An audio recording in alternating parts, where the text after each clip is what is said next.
Kita ke informasi kecelakaan bus maut di Subang, Jawa Barat. Setelah menetapkan sopir sebagai tersangka, Korps Lalu Lintas Polri menyebut akan ada tersangka baru terkait kasus kecelakaan bus pariwisata yang mengangkut rombongan siswa SMK Lingga, Kencana, Depok, Jawa Barat. Sayangnya muncul masalah besar yang juga kini jadi perhatian. Siapa sebenarnya yang harus berperan aktif memastikan bus mana yang layak pakai dan juga mengawasi di lapangan sehingga tidak ada lagi kecelakaan maut terjadi di kemudian hari. Kita simak laporan khas redaksi berikut ini.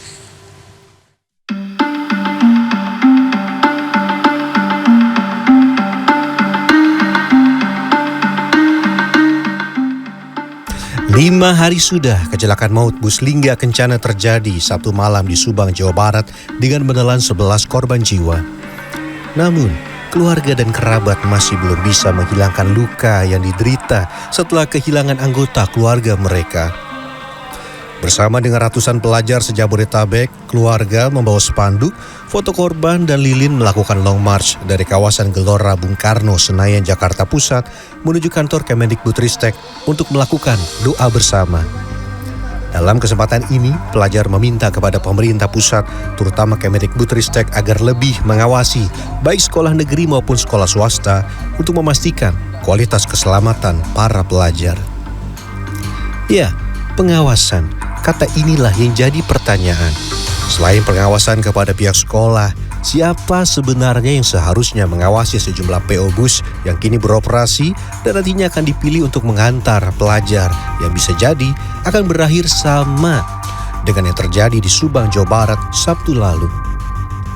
Pasca kecelakaan yang memakan korban jiwa, baru terungkap fakta jika ternyata bus yang mengalami kecelakaan di Ciater masih berstatus bus antar kota, antar provinsi, serta terlambat melakukan uji kir. Bus yang sudah berubah bentuk dan peruntukannya dijual kepada PO lain dan kemudian menjadi bus wisata hingga terlibat kecelakaan. Itu adalah mobil itu berstatus bis AKDP plat kuning.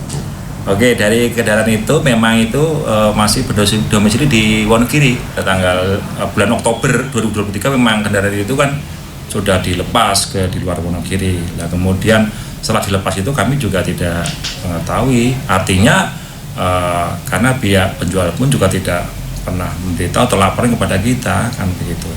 Sehingga setelah lepas di sana kami tidak bisa memonitor. Akibatnya, masyarakat yang butuh layanan transportasi lah yang akhirnya kena imbasnya. Di pihak lain, Direktur Angkutan Jalan Kementerian Perhubungan Soeharto meminta masyarakat untuk mengecek sendiri bus mana yang layak pakai lewat aplikasi Mitra Darat di mitradarat.debhub.go.id. Maka diharapkan masyarakat jangan pilih yang tidak tampil di Mitra Darat. Kemudian ke depannya, memang saat ini kami akan terintegrasi datanya antara kepolisian dengan Kementerian Perhubungan.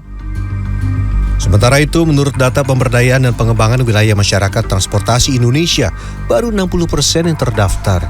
40% lainnya masih berpotensi dipakai warga. Data yang kami miliki itu dari 16 ribuan bis, itu baru 10 ribu yang terdaftar, yang izin. Jadi baru sekitar 60%, 40% itu liar. Nah, inilah yang jadi pertanyaan liar ini bagaimana mengatasinya. Kami sudah beberapa kali meminta, dan itu juga dilakukan, tapi hanya sepotong-sepotong. Menurut Agustinus Pohan, ahli hukum pidana Universitas Katolik Parahyangan, selama ini tindakan hukum baru dilakukan setelah korban jiwa berjatuhan. Itu pun yang dikejar lagi-lagi sopir yang tidak punya banyak kewenangan saat kejadian.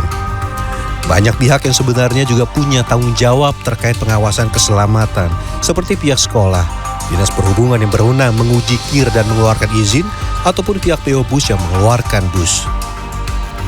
Agustinus menambahkan, ini nantinya akan menjadi upaya memperbaiki perilaku perusahaan-perusahaan, sehingga nantinya semua akan patuh, tidak hanya berusaha cari untung besar, namun mengorbankan keselamatan manusia. Tim Liputan CNN Indonesia.